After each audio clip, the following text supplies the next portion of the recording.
Well, after months behind schedule, I'm calling this done. And this thing. So, I broke the propellers for a third time. Yes. A third time I broke these propellers. And, you know, this is the first 1/144 scale propeller airliner that I've built. I've always built jets. And also, I've always built the jets with the wheels up, so I never had to deal with it. So if you watch all the videos I've been putting up of this build, I broke the landing gear, both of them. I've broken the propeller blades off 3 times now.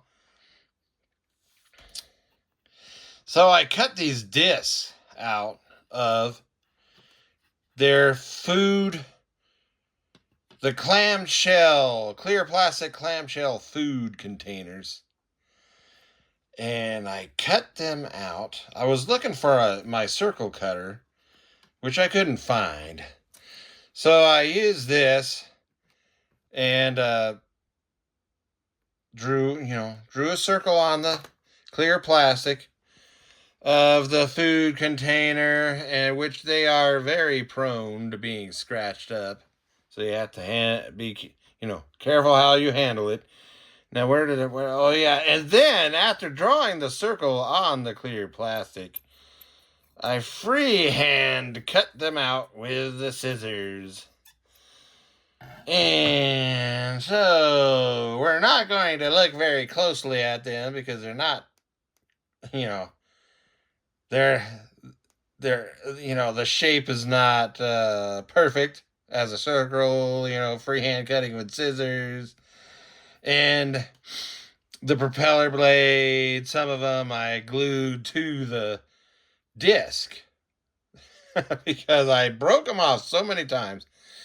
And anyway, hopefully the person who's getting this, hopefully these discs will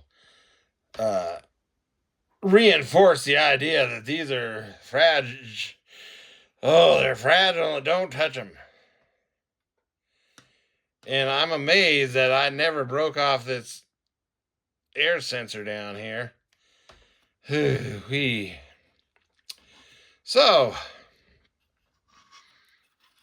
this is, I don't normally buy. I got this kit, back right before the pandemic.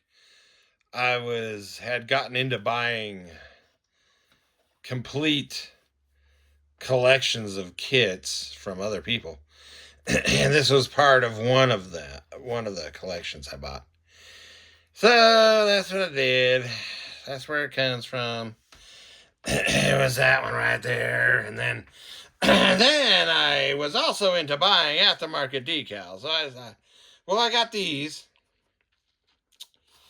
And I was looking at them. Anyway, so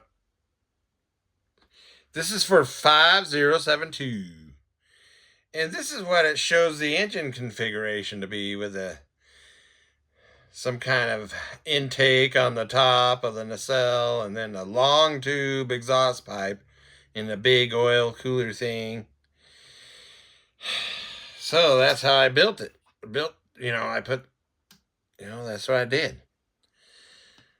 I put, where's the little pointy thing? And then I put an intake thing on the top, and it's got the long exhaust pipe, which turns out to be too long and too fat for this scale. And there's the oil cooler underneath. Anyway. So it never fails that once I got this close to being done, and I'd already applied the decals. I found a photo of the actual 5072. So, let's look at this photo. This is a photo of 5072. And notice several things here. Okay. Where's my finger? Short exhaust pipe. I don't see a big air intake thing up here on the top. Does have the oil cooler hanging down. And here's something else. It's got a beacon on the tail, which doesn't come with a kit and is not shown in the instructions for the aftermarket decals. But I found a photo of another all Nippon 5027, and it matches the decal.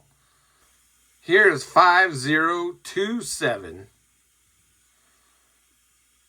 It has the engine configuration that's on the decal, aftermarket decal placement guide, or whatever, painting guide. And it does not have a tail beacon light. And now I've even found that there's a Japanese die-cast airline model maker where they have produced 1144 scale. Well, I'm not sure about the scale, but they've produced a model, die-cast model, in this same configuration with 5072 markings. But yet, clearly that other photo I showed you, 5072, is not configured in this way. And I'm wondering, are they getting confused with 5027? So, it appears that this painting guide, what it's showing as far as engine configuration and no tail beacon light, is actually for 5027, not 5072. But that brings me to another, the post-World War II DC-3s and C-47s were almost given away. In some cases, they were given away to countries to help them establish airlines.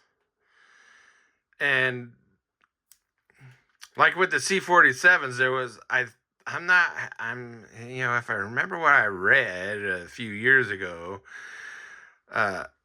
TWA, Trans World Airlines, actually got the contract to convert the military C-47s to civilian airliners.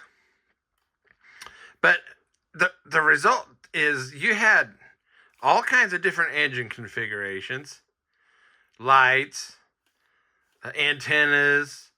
The former C-47s, most of them still retained their cargo doors. So you would see the cargo door outline. And, well, let me move this before I break it again. Because these Minicraft kits, they do come with the two different engines configuration. You get, with these Minicraft, you get Pratt & Whitney or Wright Cyclone setups. Oops. And I think there were more than just these type of engine setups on the DC-3s and C-47s, but at least you get two of them. Two optional setups on these Minicraft kits. Anyway, so it's being sent off to the person who has been waiting for this since April. All right. Now I can get on with this Dark Knight.